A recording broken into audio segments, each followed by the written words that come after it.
اعوذ باللہ من الشیطان الرجیم بسم اللہ الرحمن الرحیم رب اشرح لی صدری ویسر لی امری واحلل عقدۃ من لسانی یفقہوا قولی واجعل لی وزیرا من اہلی ربی زدنی علما ربی زدنی علما ربی زدنی علما آمین۔ بسم اللہ الرحمن الرحیم۔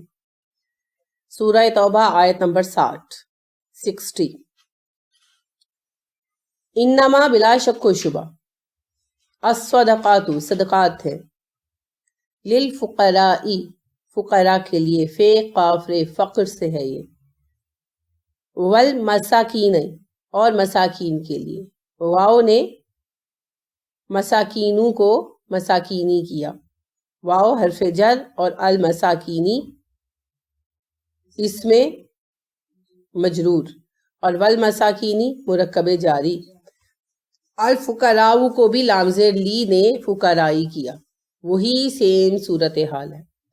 لام زیر لی اس میں جر ہے، حرف جر ہے، الفقراء سے الفقرائی جو بنا اس میں مجرور ہے، اور للفقرائی مرکب جاری ہے۔ والعاملین اور کام کرنے والے، عین میم لام سے ہے عمل سے، علیہا اس پر، والمؤلفاتی اور الفت ڈالنے کے لیے، الف لام فے سے ہے جوڑنا، الفت کا لفظ اردو میں عام استعمال کرتے ہیں، مؤلف کا لفظ بھی استعمال ہوتا ہے، پتہ نہیں کبھی آپ نے پڑھا یا نہیں۔ بعض کتابوں کے مصنف ہوتے ہیں، بعض کے مؤلف ہوتے ہیں۔ مصنف وہ ہوتا ہے جو تحریر خود کرتا ہے، مؤلف وہ ہوتا ہے جو کسی چیز کو جمع کرتا ہے، جیسے حدیث کو اکٹھا کرنا، تو اکٹھا کرنے والا مؤلف کہلاتا ہے۔ مؤلفاتی اور اکٹھا کرنے والے، الفت ڈالنے کے لیے، جوڑنے کے لیے، قلوبہم ان کے دل، والمؤلفاتی قلوبہم اور دلوں کو جوڑنے کے لیے، دل جیتنے کے لیے، اور پھر رقابی گردنیں چھڑانے کے لیے، رقاب رقب، رقبتن گردن کو کہتے ہیں۔ غلامی کے لیے ٹرم استعمال ہوتی ہے گردن بندی ہونا، اور اس غلامی سے آزادی کے لیے گردن چھڑانا۔ کوئی گردن سے پکڑ لے تو آپ چھوٹ نہیں نہ سکتے، اسی لیے پولیس جب بھی پکڑتی ہے مجرموں کو گردنوں سے پکڑتی ہے۔ آپ بھی بھاگتے ہوئے بچے کو پکڑتے ہیں تو گردن سے پکڑتے ہیں نا، وہ پھر بھاگ نہیں سکتا نا، ایک اصول ہے۔ جیسے اب بلی کو سر سے پکڑ لینا تو وہ اپنے آپ کو چھڑا نہیں سکتی، اسی طرح انسان گردن سے پکڑا جائے تو وہ اپنی باقی باڈی کو کتنا بھی زور لگا لے، اگر قریب صحیح ہو تو وہ چھڑا نہیں سکتا۔ تو غلامی ایک ایسی مضبوط پکڑ ہے نا کہ انسان اپنے آپ کو چھڑا نہیں سکتا آسانی سے، تو اسے گردن سے پھر تعبیر کیا گیا ہے، اور غلامی سے نجات دینے کو گردن آزاد کرانے سے۔ وفیر رکابی گردنیں چھڑانے میں، والغارمین مینا اور قرض میں، غیر میم سے ہے، قرض دار کو کہتے ہیں، غیر میم قرضے کو کہتے ہیں، اور قرض دار کے لیے خاص ٹرم ہے۔ اصل میں غیر میم کا مطلب ہوتا ہے پھنسا ہوا، دھسا ہوا، غین رین۔ تو قرضے میں بھی تو ہم پھنس جاتے ہیں نا، دھس جاتے ہیں، نکلنے کی کوشش کرتے اور نکل نہیں سکتے۔ نارملی ایسا ہوتا ہے نا، اگر کوئی واقعتاً مجبوری سے قرضہ لے، ایک تو بعض لوگ تو شوقیہ لیتے ہیں نا، جو مجبوری سے قرضہ لیتے ہیں اور ان کی پوری تنخواہ وغیرہ ہوتی ہے، تو پھر کیا ہوتا ہے، وہ اگلے خرچے ہوتے رہتے ہیں، اور پچھلا قرضہ چکانا جو ہے نا اس کا کوئی ہاتھ نہیں پڑتا، تو سمجھ نہیں آتی کہ قرضہ کہاں سے ادا کریں، تو وہ پھنسے ہوئے دھسے ہوئے ہوتے ہیں۔ اسی معنوں میں ان کو پھر غارم اور غارمین کہا گیا۔ غارم ایک ہے، غارمین جمع ہے۔ قرض دار، وفی سبیل اللہ اللہ کے راستے میں، وابن السبیلی اور مسافر کے لیے، ابن سبیل راستے پر چلنے والا، مسافر کے لیے۔ بے شک صدقات تو ہیں فقراء کے لیے، مساکین کے لیے، زکوٰۃ اکٹھی کرنے والوں کے لیے۔ کہاں سے آیا ہے مطلب؟ عاملینی علیہا، عاملینا کام کرنے والے، علیہا اس کے اوپر، کس کے اوپر؟ زکوٰۃ کے اوپر، زکوٰۃ پر کام کرنے والے، یعنی وہ لوگ جو زکوٰۃ کے محکمے میں کام کرتے ہوں، کیونکہ یہ باقاعدہ محکمہ ہے نا حکومت کا۔ اور دلوں میں محبت پیدا کرنے کے لیے یا دل جیتنے کے لیے، گردنوں کو چھڑانے میں، غلاموں کو آزاد کرنے میں، قرض داروں کو قرض سے نجات دلانے کے لیے، اللہ کی راہ میں اور مسافروں کے لیے یہ مال خرچ کیا جائے گا جو صدقات سے آئے گا۔ آپ نے پڑھا نا آیت نمبر 59 میں اللہ نے کہا اور 58 میں کہ یہ رسول اکرم صلی اللہ علیہ وسلم پر اعتراضات کرتے ہیں کہ صدقوں کی تقسیم میں آپ صلی اللہ علیہ وسلم معاذ اللہ جانبداری سے کام لیتے ہیں۔ اگر انہیں صدقہ کے مال میں سے مال دیا جائے تو پھر تو خوش ہو جاتے ہیں، اور اگر نہ دیا جائے تو پھر باتیں بنانے لگتے ہیں۔ اب اللہ نے اس کا ایک باقاعدہ اصول دے دیا ہمیں، ٹھیک ہے؟ یہ زکوٰۃ کے 8 مصارف ہیں اور صدقات کے۔ اللہ رب کریم نے ہمیں یہ مصارف گنوائے کہ بنیادی طور پر زکوٰۃ کے مصارف یہی ہیں۔ اس کے علاوہ اگر حکومت کسی جگہ پر مناسب سمجھے گی تو خرچ کرے گی جب اس کے پاس بچ جائے گا۔ بنیادی مصارف یہ ہیں، یہاں پر خرچ ہونے چاہیے۔ اور اگر ایسے افراد کے ہوتے ہوئے کسی خوشحال کو کسی سبب سے نہیں دیا گیا، حتیٰ کہ اس کا وظیفہ کسی ایمرجنسی میں روک لیا گیا، تو کوئی حرج نہیں ہے، کیونکہ اصل مستحقین یہ لوگ ہیں۔ تو پہلے ان میں کون ہیں؟ فقراء۔ فقر سے ہے، کس کو کہتے ہیں؟ بہت ضرورت مند آدمی کو۔ ان میں بیوائیں، یتیم بچے، ایسے لوگ جو اپاہج ہوں یا جن کا کاروبار نہ ہو، بے روزگار ہو گئے ہوں، بالکل ذریعہ روزگار نہ ہو۔ فقر اصل میں واضح ہوتا ہے، فقر نظر آتا ہے، اور جو اس کا یعنی وکٹم ہوتا ہے، اس کے زیر اثر ہوتا ہے، وہ بھی کھل کر بات کرتا ہے۔ تو وہ بندہ جس کی محتاجی آیا ہو اور اس کو مدد کی ضرورت ہو۔ ہمارے یہاں تو فقیر بھکاری کو کہتے ہیں، عربی میں فقیر کہا جاتا ہے اس بندے کو جس کے پاس مال نہ ہو۔ تو بنیادی طور پر بیوہ، یتیم بچے، معذور افراد اور بے روزگار افراد، یا روزگار ہے مگر اتنا محدود ہے کہ ان کی پوری بالکل نہیں پڑتی، اور ان کا محتاج ہونا سب پر واضح ہے۔ وہ اپنی مدد کے لیے سوال کر رہے ہوں تو بھی، نہ کر رہے ہوں لیکن مدد لینے کو تیار ہو تو بھی، یہ اس کا پہلا حصہ ہے۔ دوسرے ہیں مساکین۔ اصل میں مساکین اور فقراء میں فرق صرف ظاہر کرنے اور نہ ظاہر کرنے کا ہے۔ مساکین میں وہ لوگ آتے ہیں جو ضرورت مند ہیں، ان کے اخراجات پورے نہیں ہوتے، ان کے پاس ایسا ذریعہ روزگار موجود نہیں ہے جو انہیں کفایت کرتا ہو، یا کسی اور سبب سے وہ کما نہیں سکتے، یا بے روزگار ہی ہو گئے ہیں، ایسا کوئی سبب ہے، مگر وہ کسی سے سوال نہیں کرتے، اپنی خودداری کی بنا پر، اپنی عزت کی بنا پر کسی سے بات نہیں کرتے۔ تو ایسے لوگ مساکین میں آتے ہیں، کیونکہ مساکین مسکنت سے ہے نا۔ مسکنت کس کو کہتے ہیں؟ عاجز ہو جانا، راستہ نہ ملنا۔ تو ایسا بندہ جو محنت بھی کر رہا ہے، مزدوری بھی کر رہا ہے، مگر اپنے گھر کو پورا نہیں کر پا رہا، جیسے جتنے بھی کم تنخواہ دار ہمارے یہاں کے افراد ہیں، کیونکہ کوئی ویلفیئر تو ان کو ملتا نہیں ہے فنڈ، نہ کوئی ایسا ہے کہ ہاسپٹل فری ہے، نہ کوئی ایجوکیشن فری ہے، نہ کوئی رہائش فری ہے، نہ کوئی جو ہے پبلک ٹرانسپورٹ ہمارے یہاں ایسی ہے کہ بڑی اچھی ہے۔ تو جو ایک چھوٹے درجے کا تنخواہ دار ملازم ہے، کلرک ہے یا اس طرح سے کچھ، اور وہ حلال کھاتا ہے، حرام نہیں کھاتا، صرف کلرک ہے، کلرک بادشاہ نہیں ہے، تو ایسی صورت میں پھر اس کی گزر بسر بہت مشکل ہو جاتی۔ اس کے لیے زندگی کو پورا کرنا ایک مہم ہوتا ہے۔ ایسے بندے مساکین ہیں۔ رسول اکرم صلی اللہ علیہ وسلم سے جب پوچھا گیا کہ مساکین کون ہیں، کیونکہ فقراء تو واضح ہے نا، تو مساکین کون ہیں؟ آپ صلی اللہ علیہ وسلم نے فرمایا یہ وہ لوگ ہیں جن کے پاس پیسہ نہیں ہے اور وہ اپنی خودداری کی بنا پر سوال بھی نہیں کرتے، اس لیے پہچانے بھی نہیں جاتے، تم ان کے حالات سے انہیں جان سکتے ہیں۔ اور آپ نے مساکین کی تعریف قرآن میں بھی پڑھی ہے، اللہ رب کریم نے فرمایا یہ وہ لوگ ہیں جو دامنوں سے لپٹ کر روٹی کے ٹکڑے اور کھجورے نہیں مانگتے، تم انہیں ان کے حالت سے پہچان سکتے ہو، ان کے چہروں سے پہچان سکتے ہو، یعنی ان کی پریشانی ان کے چہروں پر نظر آ جاتی ہے، لیکن وہ زبان سے بیان کرنا مناسب نہیں سمجھتے، تو وہ سب مساکین میں آ جاتے ہیں، تو ان پر بھی خرچ کیا جائے گا۔ اب اس چیز کو خود سمجھا جا سکتا ہے، آج کل تو ہمارا نظام نہیں چل رہا، لیکن اگر زکوٰۃ کا نظام چل رہا ہو تو جیسے گورنمنٹ مردم شماری کراتی ہے، تو ایک فیملی میں 8 لوگ ہیں یا 10 لوگ ہیں، کمانے والا ایک ہے، اور اس کی انکم دیکھی جائے کتنی ہے بھئی 60,000 70,000، تو اس کا مطلب یہ ہے کہ وہ بمشکل پوری کرتے ہوں گے۔ بلکہ میں کہتی ہوں 1 لاکھ بھی ہو تو وہ مشکل ہی پوری کرتے ہوں گے، کیونکہ 7-8 افراد کھانے والے اور 1 کمانے والا، اسی سے اندازہ ہو جاتا۔ تو اس طرح سے ہر کسی کو دیکھا جا سکتا ہے، چیک کیا جا سکتا ہے کہ آیا یہ مساکین میں ہے یا نہیں۔ والعاملین علیہا، اور زکوٰۃ پر کام کرنے والے افراد، انہیں عاملین زکوٰۃ کہا جاتا ہے۔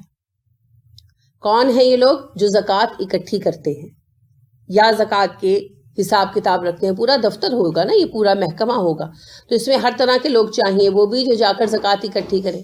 جیسے انکم ٹیکس کے آفس میں کس کس طرح کے لوگ ہوتے ہیں؟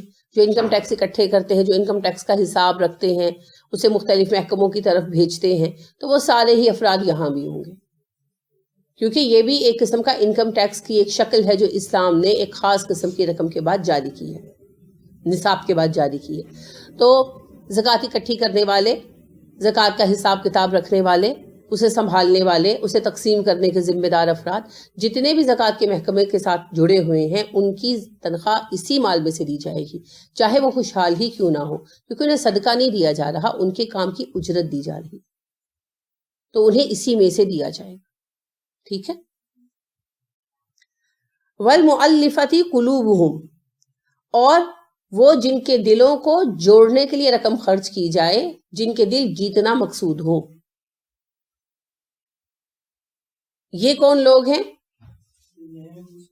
نئے مسلمان یا پھر اسلام دشمن بھی ہو سکتے ہیں۔ اچھا، عاملین زکوٰۃ کے حوالے سے ایک بات کہ رسول اکرم صلی اللہ علیہ وسلم نے اپنے اور اپنے خاندان بنی ہاشم پر زکوٰۃ کا مال حرام کر دیا۔ اگر وہ زکوٰۃ کے محکمے میں کام بھی کریں گے تو اپنی اجرت نہیں لیں گے۔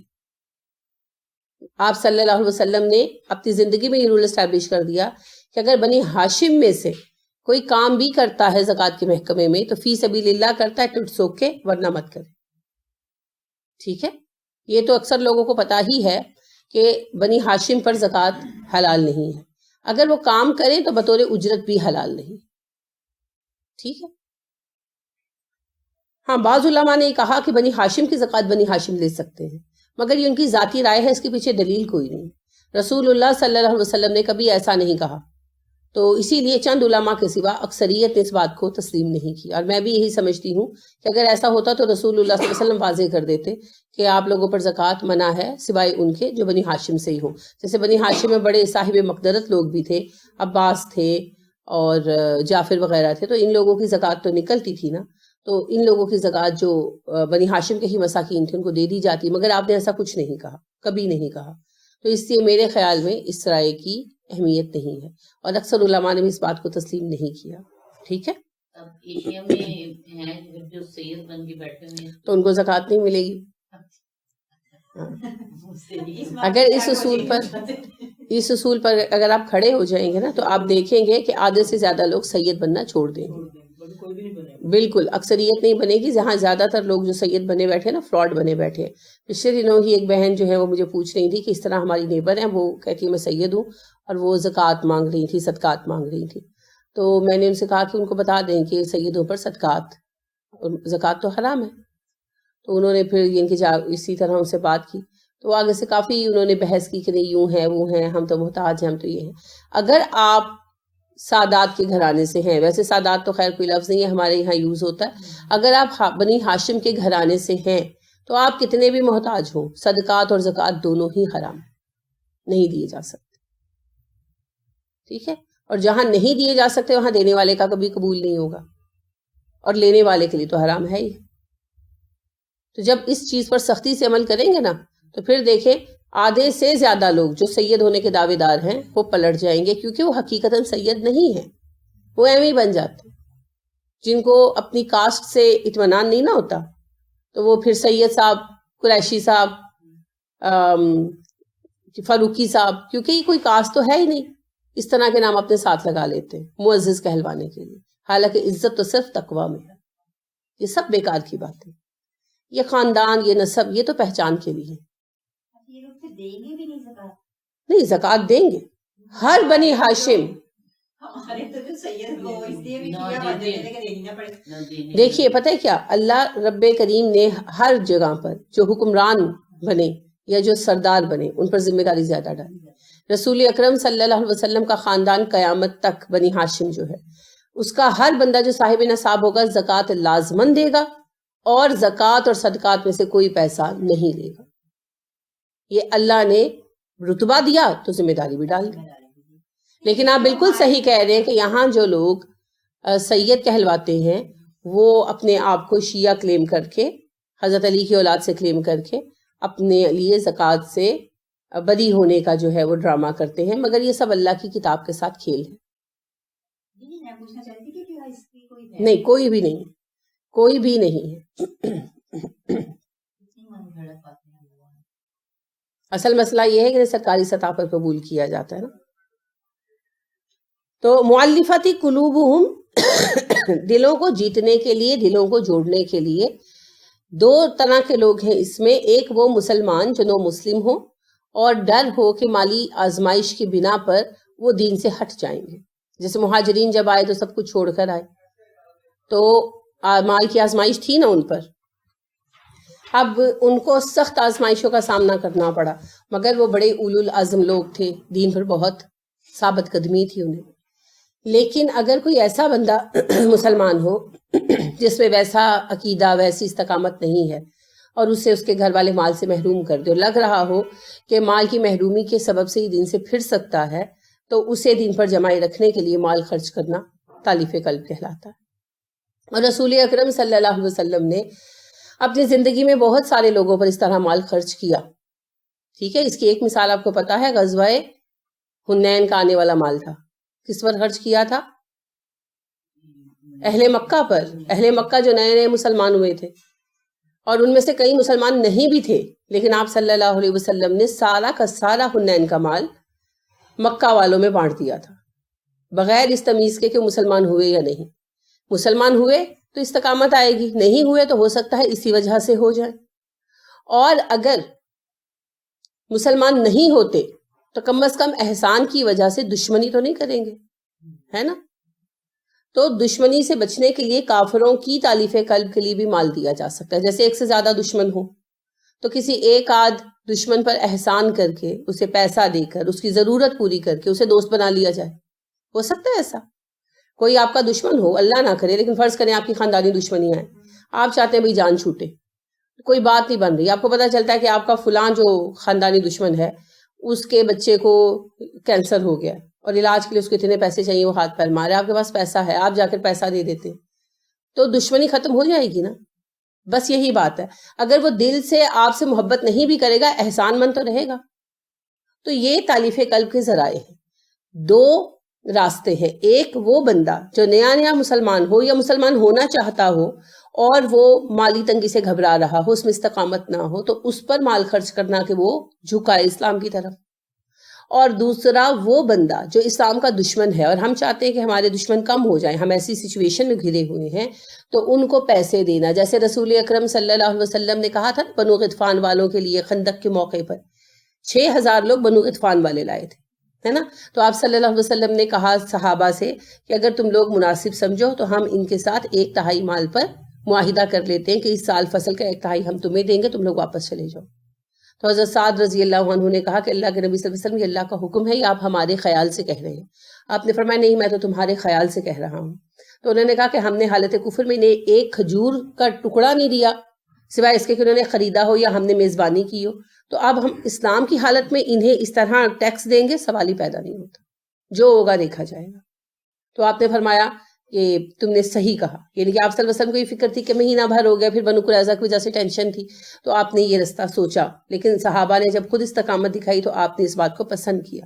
تو یعنی اس طرح کی کوئی ڈیل کر لینا کہ ایک سے زیادہ دشمن ہے تو ان کو توڑ دیا جائے، کسی کو پیسہ دے کر راضی کر سکتے ہیں، کر لیں، تو کوئی حرج نہیں.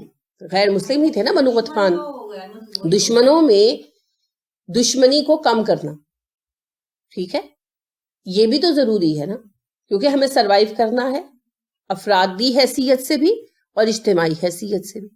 اب ہر حیثیت میں اگر ضرورت پیش آئے، یہاں خیر قومی حیثیت سے بات ہو رہی ہے، تو حکومت ایسے فیصلے کر سکتی ہے، اس میں کوئی حرج نہیں. اور رسول اکرم صلی اللہ علیہ وسلم نے کیے.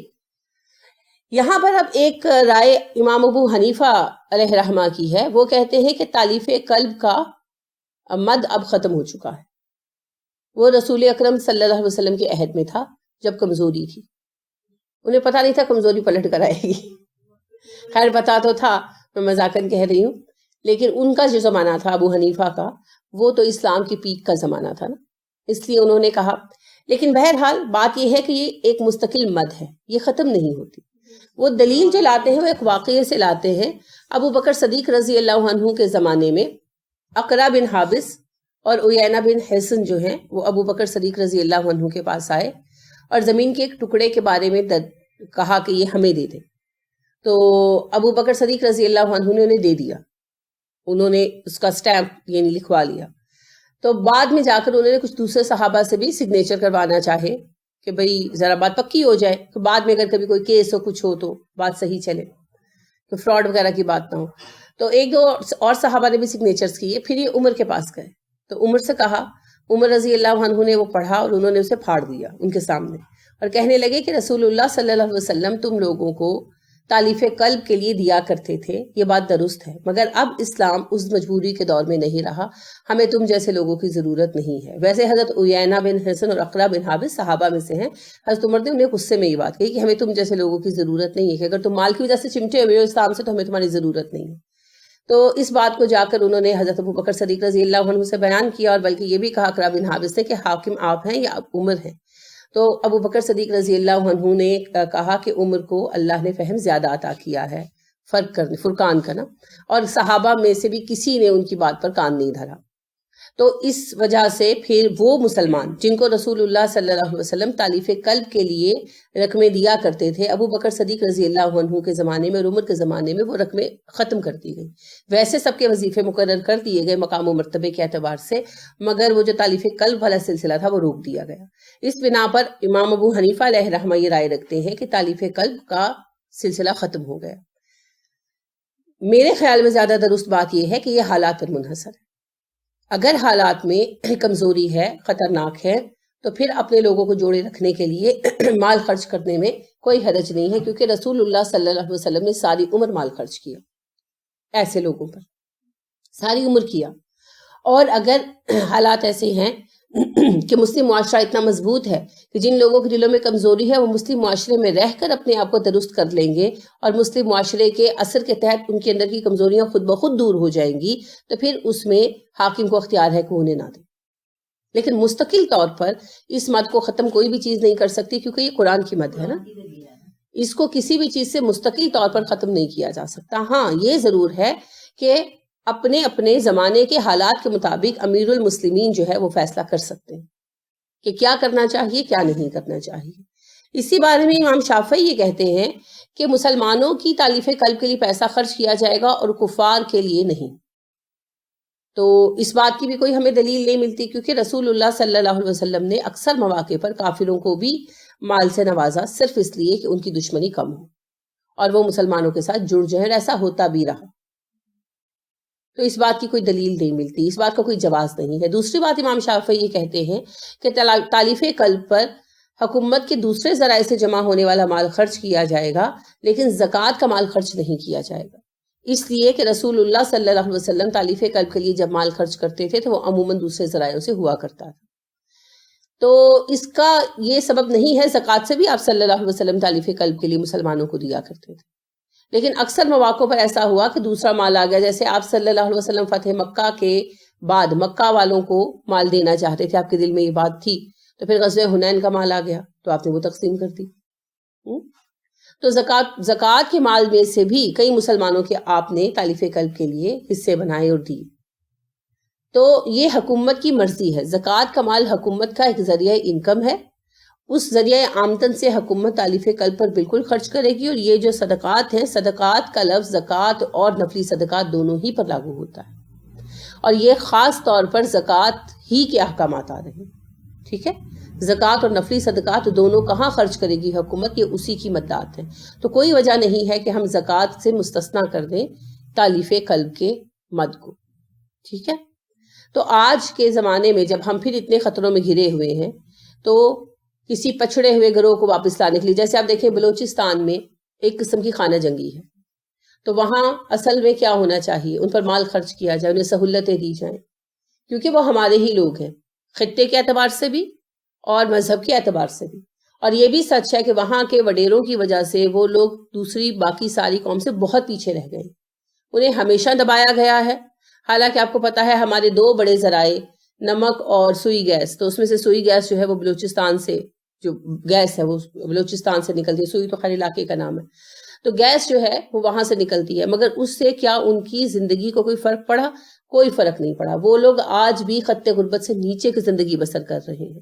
تو جب وہ دیکھتے ہیں کہ پنجاب ترقی کر گیا، سرحد ترقی کر گیا، تو قدرتی طور پر انہیں غصہ چڑھتا ہے، اور وہ غصہ نفرت میں بدل جاتا ہے، یہ سوچ کر کہ ان لوگوں نے ہمارا حق مات لیا. کیونکہ ان کو وڈیرے ہی پٹی پڑھاتے ہیں نا. حالانکہ مال تو سارا وڈیروں کے پاس ہے، حکومت ان کا حق دیتی ہے، مگر وہ حق کھا جاتے ہیں وڈیرے. اور پھر آگے سے پٹی یہ پڑھاتے ہیں کہ تمہارا سارا حق تو پنجاب والے کھا گئے، سرحد والے کھا گئے. تو اس وجہ سے نفرت خاص طور پر پنجاب والوں کے خلاف پیدا کی جاتی ہے، کیونکہ پاکستان کا سب سے ترقی یافتہ صوبہ پنجاب ہے. اب وہاں پر کیا کیا جانا چاہیے؟ ان کے حق سے بڑھ کر ان کو دیا جانا چاہیے. سکولز قائم ہونے چاہیے، ہاسپٹلز قائم ہونے چاہیے، انہیں ویسے پیسے ملنے چاہیے ان کی جو مسائل ہیں ان کے حل کرنے کے لیے. ان کے گھر بہتر بنائے جانے چاہیے. ان پر جتنا ممکن ہو سکے ان کا حق بنے یا نہ بنے ان پر پیسہ لگایا جانا چاہیے. اس سے کیا ہوگا؟ ان کا غصہ ٹھنڈا ہو جائے گا، ان کی شکایت دور ہو جائے گی. سارے مسئلے حل ہوں یا نہ ہوں، لیکن جو وہ بھڑکے ہوئے ہیں وہ ٹھنڈے ہو جائیں گے. ٹھیک ہے، یہ ہے تالیف قلب کے لیے پیسہ خرچ کرنا، اور اس وقت ہمیں ضرورت ہے اس کی. تو لہٰذا اپنے حالات کے مطابق ہم فیصلہ کریں گے. اگر ہمیں تالیف قلب کے لیے پیسہ خرچ کرنے کی ضرورت ہے ہم کریں گے. گھر میں بھی بعض اوقات ایسا ہوتا ہے نا، رنجش پیسوں کو لے کر ہوتی ہے. 2 بچے ہیں، ایک کو کوئی مسئلہ ہے یا وہ کم کماتا ہے، اور کوئی ایسی چیز سامنے آ گئی کہ وہ جھگڑنے لگ گیا، لڑنے لگ گیا. اب آپ کو سمجھ آ جاتی ہے کہ اس کو پیسوں کی ضرورت ہے. تو اگر آپ اس کی پیسوں کی ضرورت پوری کر دیں تو خاندان ٹوٹنے سے بچ جاتا ہے. تو عقل مندی کیا ہے؟ پیسے بچانا یا خاندان بچانا؟ خاندان بچانا. تو آپ اسے جو پیسے دیتے ہیں، آپ کا دوسرا بچہ کہتا ہے اس کو دیے، مجھے نہیں دیے، تو آپ اس کو کیا کہتے ہیں؟ میں نے اس لیے دیے کہ وہ برائی میں نہ پڑے، میں نے اس لیے دیے کہ وہ غلط کاموں میں نہ پڑے. سمجھاتے ہیں نا اس طرح. یہ کیا ہے؟ تالیف قلب. اسے خاندان سے جوڑے رکھنے کے لیے خرچ کیا آپ نے. اسی طرح قوم کو بھی ضرورت پڑتی. پھر اگر ہماری اس وقت آپ دیکھیں سچویشن اس قسم کی ہے کہ ہم دشمنوں میں گھرے ہوئے، اگر کسی دشمن کے ساتھ ہمارا کوئی ایسا معاہدہ کسی دشمن ملک کے ساتھ بنے کہ اس کی بنا پر اسے کچھ مالی فائدہ ہم دیں اور وہ ہمارے ساتھ جنگوں میں شرکت وغیرہ نہ کرے. رسول اکرم صلی اللہ علیہ وسلم نے ایسے معاہدے کیے نا مختلف قوموں کے ساتھ، تو اس میں کوئی حرج نہیں ہے. زیادہ تر میں خیال آپ نے مال نہیں رکھا. آپ صلی اللہ علیہ وسلم نے ان سے یہی رکھا کہ ہم تم سے تعارض نہیں کریں گے، تم ہم سے تعارض نہیں کرو. لیکن بہرحال آپ صلی اللہ علیہ وسلم نے بنو غطفان کے لیے جس معاہدے کی بات کی تو اس سے جواز تو پتہ چلتا ہے نا کہ بوقت ضرورت ایسا کیا جا سکتا ہے. اور ضروری نہیں کہ پیسے ہی دیا جا رہا ہو، کوئی تجارتی اجازت دی جا سکتی ہے کہ بھئی آپ ٹیکس نہ دیں. اس طرح کی بہت ساری سہولتیں ہوتی ہیں جو حکومتوں کو دیتی ہیں کہ ہم یہ آپ کو سہولیات دیں گے اور اس کے بدلے میں ہمارے خلاف کسی جنگی کوشش میں آپ نے شریک نہیں ہونا، یا ہمارے اگر جنگ لگے تو آپ نے اس میں ہماری مدد کرنی ہے. اس قسم کے معاہدے کیے جا سکتے ہیں اور یہ بڑے اہم ہیں آج کے دور. تو تالیف قلب کے لیے مال خرچ کرنا آج پھر ہماری ضرورت ہے، کیونکہ آج ہم پھر بدقسمتی سے کمزور ہو چکے ہیں.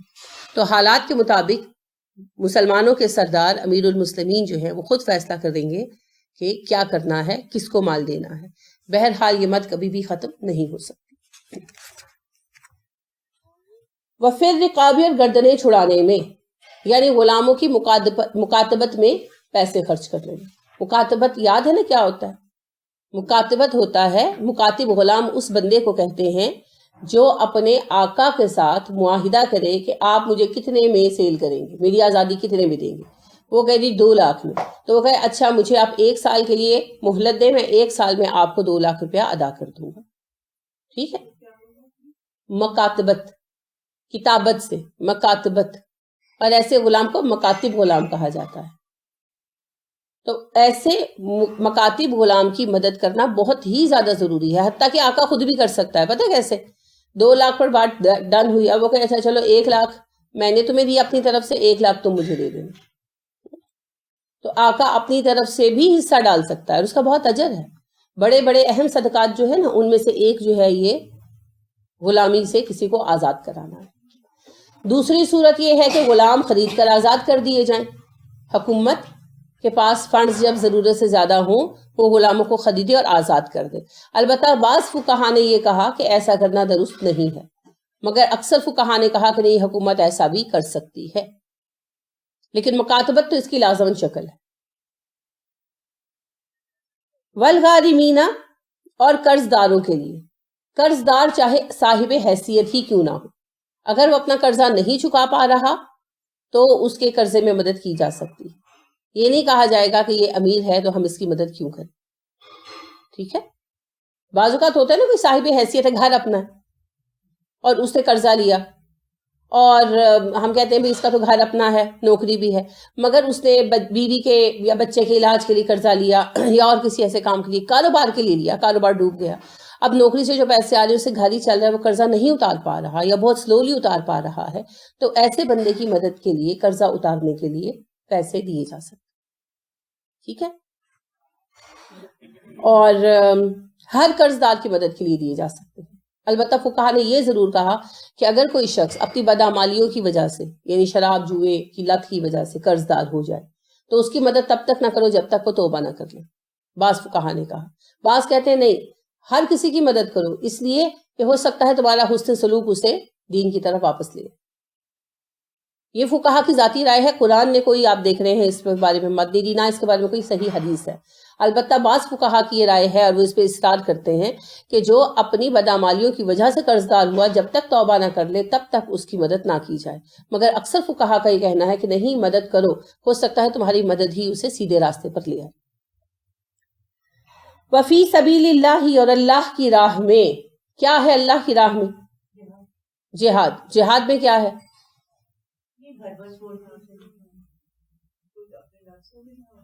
کسی طرح کا خرچ کرنا، دوسروں پر یا دین پر، کسی پر بھی خرچ کرنا. اپنے نفس کے جہاد پر آپ کیا خرچ کریں گے؟ جہاد دین کی راہ میں کوئی بھی کوشش. عام طور پر لوگ یہ سمجھتے ہیں کہ فی سبیل اللہ میں جہاد سے مراد قتال ہے. قتال، میں نے جیسا کہ عرض کیا تھا، جہاد کا ایک حصہ ہے. دین کی تبلیغ کرنا. بعض لوگ یہ سمجھتے ہیں نا کہ دینی تحریکوں کو زکوٰۃ کے فنڈز نہیں دیے جا سکتے. دیے جا سکتے ہیں اگر وہ دین کا کام کر رہی ہے تو. جیسے ذاکر صاحب کا آپ کو یاد ہے ایک ایڈ آیا تھا کہ $2 زکوٰۃ دیں، تو اس پر بڑے لے دے ہوئی تھی کہ یہ زکوٰۃ مانگ رہا ہے، اس پر زکوٰۃ نہیں لگتی. نہیں، وہ ہر ایک وہ تحریک، یہ آپ کے سامنے ہے قرآن، ہر وہ تحریک، ہر وہ تنظیم، ہر وہ ادارہ جو دین کے لیے جد و جہد کر رہا ہے، اس کو زکوٰۃ اور صدقات کے فنڈز دیے جا سکتے ہیں. یہ درست ہے کہ اسلام میں زکوٰۃ کا نظام ہی اور ہے.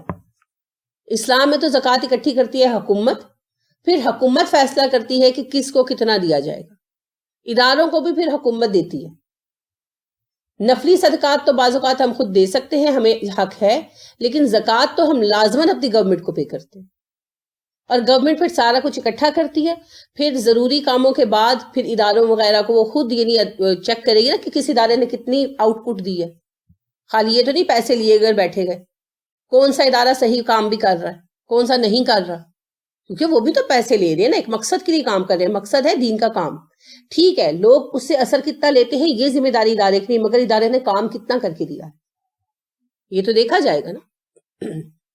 تو وہ سارا کچھ دیکھنے کے بعد حکومت فیصلہ کرے گی کہ اس ادارے کو اتنا دو، اس ادارے کو اتنا دو، اس ادارے کو اتنا دو.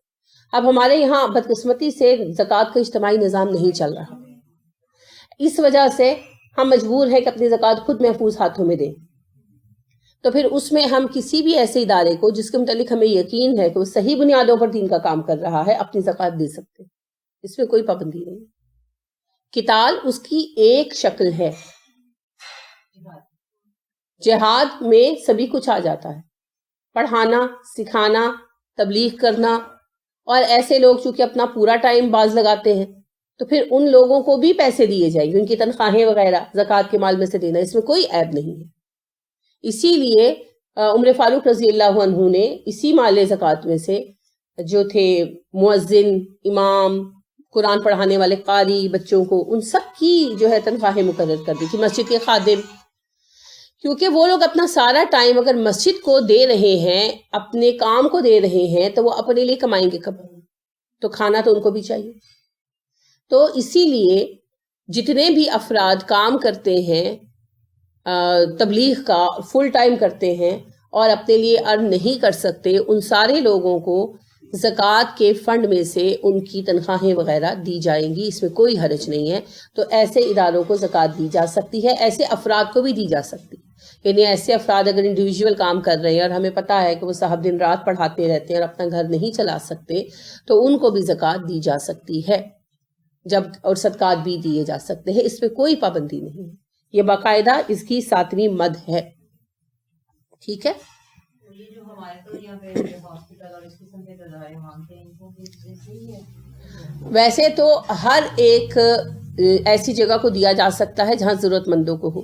اصل میں ہاسپٹلس کو نہیں دیا جاتا. ہاسپٹلس میں جو ہوتے ہیں نا مستحقین کے لیے فنڈ، اس میں دیا جاتا ہے.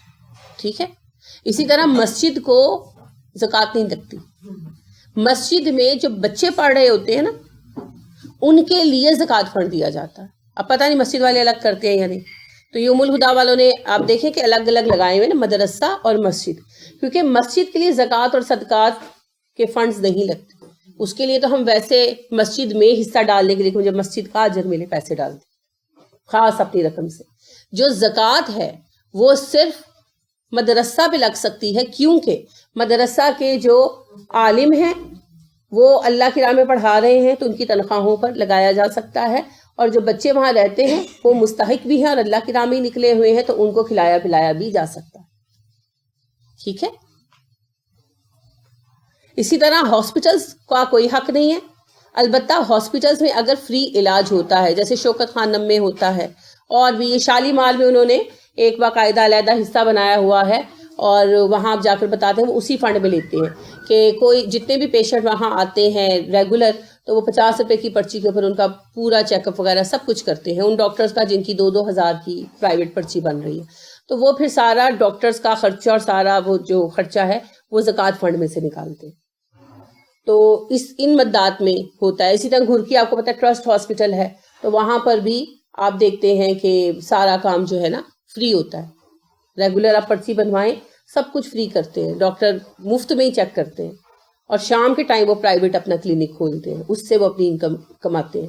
تو وہ جو پھر پیشنٹس کو آنے کے لیے، بیٹھنے کے لیے جو پنکھے چل رہے ہیں، جو سارا کچھ ہو رہا ہے، جو ڈاکٹر چیک اپ کر رہے ہیں، جو ٹولز چاہیے، انسٹرومنٹس چاہیے، ان سارے خرچوں کے لیے ہم زکوٰۃ دیتے ہیں کہ مستحق افراد کے علاج کی سہولیات فراہم کی جائیں. ٹھیک ہے. ہاں جی، بہت سارے اسپتال ہیں. میں تو ویسے ایک دو جلال الدین ہے، گلاب دیوی ہے، گنگا رام میں بھی ہے. یہ جو بھی ہیں، اول تو ان کو حکومت سپورٹ کرے گی، کیونکہ سارا فنڈ حکومت اکٹھی کرے گی، پھر ان میں سے ہی سارے ادارے چلائے گی، تو ان پر سارے ہی سب کچھ ملنا چاہیے. لیکن چونکہ مسئلہ پھر وہی ہے کہ حکومت کا اجتماعی نظام چل ہی نہیں رہا، تو پھر ہم ایسے ہاسپٹلس کو جہاں واقعتاً کام ہو رہا ہے، نظر آتا ہے کہ ہوتا ہے، تو وہاں پر پھر ہم ڈونیشنز دے سکتے ہیں، زکوٰۃ اور صدقات، منع نہیں. وابن السبیل اور مسافر. اب مسافر کے لیے بھی یہ طے ہے کہ چاہے وہ امیر ہو چاہے وہ غریب ہو، اگر وہ مسافرت میں پھنس گیا ہے تو اس کی مدد کی جا سکتی. آج کل تو خیر یہ بہت ریئر ہو گیا ہے، کیونکہ فون آ گئے ہیں. اگر اللہ نہ کرے کوئی لٹ بھی جائے تو فون کر کے پیسے منگوا لیتا ہے نا، ایزی پیسہ کے ذریعے آ جاتے ہیں. ہاسپٹلز میں جو گاؤں سے بہت دور دراز علاقوں سے آتے ہیں، وہ مسافر ہی ہوتے ہیں. وہ بھی مسافر ہوتے ہیں. تو میں نے خود دیکھے وہ بیچارے بہت مجبور ہوتے ہیں، بیٹھے ہوتے ہیں کہ کھانے پینے کے لیے نہیں ملتے. آپ صحیح کہہ رہی ہیں. اچھا، جو عام لوگ ہیں، یعنی ذرا صاحب حیثیت ہیں، ان کے پاس ATM ہوتے ہیں. اگر خدا نخواستہ لٹ آ جائیں تو فون کر کے گھروں سے وہ کر سکتے ہیں، اپنا تعلق قائم کر سکتے ہیں، وہاں سے پیسے منگوا سکتے ہیں. ان کے لیے تو سہولیات ہے. اب رہ گئے ہیں وہ لوگ جو سچ مچ بہت ہی مجبور ہوتے ہیں، صرف انہی کی مدد اب رہ گئی ہے. پہلے مسافروں کی مدد کا ایک بڑا سلسلہ تھا، اب یہ محدود ہو گیا ہے. اب زیادہ تر وہی لوگ ہیں جو واقعی اتنے ضرورت مند ہیں کہ اپنی بنیادی ضرورتیں بھی پوری نہیں کر سکتے. جیسا انہوں نے کہا کہ ہاسپٹلس میں جو دیہات سے مریض ایڈمٹ ہوتے ہیں، ان کے ساتھ جو آئے ہوئے افراد ہوتے ہیں، نہ ان کے پاس رہنے کی جگہ ہوتی ہے، نہ ان کے پاس کھانے کے لیے کھانا ہوتا ہے، نہ ان کے پاس پیسے ہوتے ہیں. تو ایسے افراد کی مدد کرنا. اور کوئی بھی ایسی شکل نظر آ جائے. مسافر کی مدد تو بہت بڑے جو ہے نا اس میں سے ہے، نیکیوں میں سے. پتہ ہے کیوں؟ ہم جس کی بھی نیکی کرتے ہیں جس کے ساتھ بھی، اس کا کچھ نہ کچھ بدلہ ملتا ہے. جیسے آپ اگر کسی محتاج کی، فقیر کی کرتے ہیں، ایک یتیم بچے کی آپ نے پرورش کی، وہ بچہ بڑا ہوگا تو کچھ نہیں کرے گا تو آپ کی عزت تو کرے گا نا، وہ آپ کو جانتا ہے. آپ کے زندگی میں یا آپ کے مرنے کے بعد تعریف تو کرے گا کہ انہوں نے مجھے پالا. کسی بیوہ عورت کی کرتے ہیں، وہ آپ کے لیے کلمہ خیر کہے گی. کسی مسکین کی مدد کرتے ہیں تو وہی بات ہے، وہ بھی آپ کی کچھ نہیں کرے گا تو خیر خواہی تو کرے گا. اور اگر وہ صاحب حیثیت ہو جائے گا تو پلٹا کر آپ کے ساتھ حسن سلوک کرے گا. تو قدرتی بات ہے کہ ہم لاکھ اپنے آپ کو کہیں اور چاہیں کہ ہم خلوص کے ساتھ کر رہے ہیں، ہماری ایک قدرتی توقع ہوتی ہے، فطرت کے اندر ہے وہ کہ بھئی جب یہ اچھے وقت میں آئیں گے تو ہمارے ساتھ حسن سلوک کریں گے، کچھ نہیں تو حسن سلوک تو کریں گے. اسی طرح جس کے لیے تالیف قلب کے لیے ہم نے خرچ کیا، ڈیفینیٹلی ہمیں یہ توقع ہے کہ اس سے ہمیں فائدہ حاصل ہوگا. ذہن میں آتا ہے کہ آج میں نے کیا، بالکل میرے ساتھ بالکل کرے گا. اور جس غلام کو آزاد کرایا اس کی تو ولایت ہی آپ کو مل گئی نا ہمیشہ کے لیے. جو غلام کو آزاد کراتا ہے نا وہ اسی کے نام سے چلتا ہے. تو جیسے مولائے ابو حذیفہ، کیا مطلب ہے اس کا؟ ابو حذیفہ کا آزاد کردہ غلام، تو ہمیشہ کے لیے ایک ناموری ملی نا کہ اسے غلام آزاد کرایا. بے شک آپ نے اس نیت سے نہیں کرایا، مگر ایک قدرتی نتیجہ تو ملا. ہر کسی کی مدد کرنے کا کچھ نہ کچھ قدرتی نتیجہ ملے گا. عاملین زکوٰۃ پر خرچ کریں گے تو عاملین زکوٰۃ بہتر کام کریں گے. علماء پر خرچ کریں گے وہ بے فکر ہو کر اور اچھا آؤٹ پٹ دیں گے. ایک مسافر کیا آؤٹ پٹ دے گا؟ کچھ بھی نہیں. وہ تو گزر رہا ہے، دوبارہ پتہ نہیں کبھی زندگی میں ملے یا نہ ملے. اس سے ہمیں کسی قسم کے فائدے کی توقع نہیں ہے، لیکن پھر بھی ہم اس کو فائدہ دے رہے ہیں. یہاں سچ مچ بے غرض ہو کر ہی کام کیا جا سکتا ہے. اسی لیے مسافر کا خیال رکھنے کی بہت ہی زیادہ اہمیت قرآن میں بیان کی گئی اور بار بار کی گئی. تو جیسا کہ میں نے عرض کیا کہ اس کے مواقع کم ملتے ہیں، لیکن اگر ملیں تو ضرور ان سے فائدہ اٹھائیں. ٹھیک ہے؟ تو یہ ہیں زکوٰۃ کے مصارف. اس آیت کو کیا کہتے ہیں؟ مصارف زکوٰۃ کی آیت. یہاں اللہ نے گنوا دیے ہیں. اب حکومت اسلامی جب ان سارے مصارف سے فارغ ہوگی، پھر بچے ہوئے پیسے سے وہ جو مناسب سمجھے گی وہ کرے گی. جب تک ایسے افراد باقی ہیں تب تک حکومت کسی پر مال نہیں لٹائے گی. اللہ نے اسی بات میں یہ سارے مد گنوا دیے نا. جب اللہ نے کہا کہ یہ چاہتے ہیں پیسہ انہیں ملے حالانکہ یہ خود مالدار ہیں، تو نہیں، زکوٰۃ و صدقات کا سسٹم ان افراد کے لیے ہے. جب ان افراد کو مل جائے گا پھر تمہاری باری آئے گی.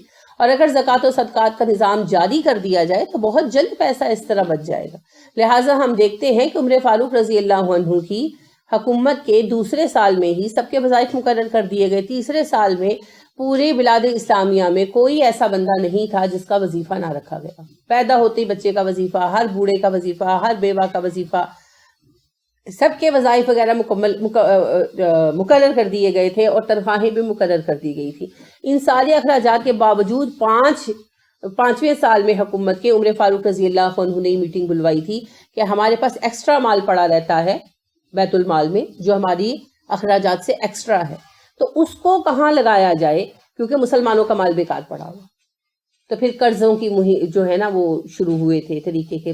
اچھا، زرعی قرضے دینے شروع کیے کہ یہ زمین آباد کرو، یوں کرو وہ کرو. تو آپ دیکھیے کہ اگر اللہ کے دیے ہوئے طریقے پر زکوٰۃ اور صدقات کا نظام چلائیں گے تو بہت جلد اس قابل ہو جائیں گے کہ ہم دوسرے کاموں پر بھی جو ان مدات کے علاوہ ہیں پیسے لگا سکیں. اور یہی بات ہے کہ یہ صرف کہانی نہیں ہے، یہ وہ حقیقت ہے جو تاریخ سے ثابت ہے. 10 سال رسول اللہ صلی اللہ علیہ وسلم کے مدینہ کی زندگی کے، 2.5 سال ابو بکر کے، تو یہ ہو گئے 12 سال اور 4 ماہ. اور عمر فاروق رضی اللہ عنہ کے 5 سال، 19 سال اور 4 ماہ، آپ 20 سال لگا لیں. 20 سال کے اندر حکومت اس قابل ہو چکی تھی اسلامی کہ سارے اخراجات پورے کر کے ایک بچے کو الاؤنس دے کر، سڑکیں بنوا کر، فوج کی باقاعدہ تیاری کر کے اور فوجیوں کی تنخواہیں دے کر، سب کچھ کر کے حکومت کے پاس اتنے ایکسٹرا پیسے تھے کہ انہیں ایکسٹرا کاموں پہ لگا سکے. اور 20 سال کوئی زمانہ نہیں ہوتا. آج بھی ایسا کیا جائے تو 20 سے 25 سال میں پاکستان کے حالات بدل جائیں گے، میں گارنٹی دیتی ہوں. صرف 2 چیزیں، ایک اجتماعی نظام قائم کیا جائے زکوٰۃ کا، اور دوسرا اس میں پھر چوری چکاری نہ ہونے دی جائے.